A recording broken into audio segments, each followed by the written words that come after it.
Sa laing bahin katunduha ka traffic enforcer sa Cebu City Transportation Office nga nag-viral human ni issue og ticket sa ka driver og truck nga naflatan. Diha sa may SRP ipaubos og refresher course. Straight to the point. Kana, at least maklaro na mga kagalaan, refresher course to atong complainant kagahapon.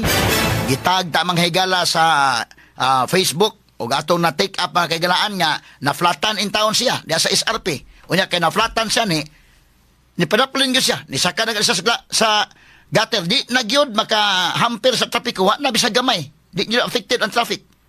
Nya nakakita sila na flatan gyud naging ligid pagti pagka-flata.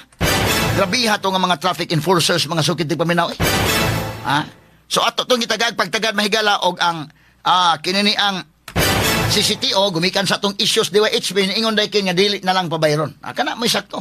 Straight to the point. Dili pabayron. Kasi simple anak, wag humanitarian day.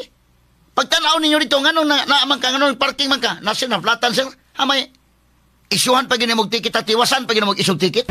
Kita ka nga naa na flatan, hamay maig mutabang lang unta mo. Straight to the point. Gusto mong madali na gahuman nga mawa na sa diha, tabangi ko nog hulbot anang ligid. Giko na mahinoon, iya na mahinoon mahigalang isuhan. So mo na mga kagalaan nga atong gitawgan kagahapon si Raquel Arce Mahigala dito pa mas korte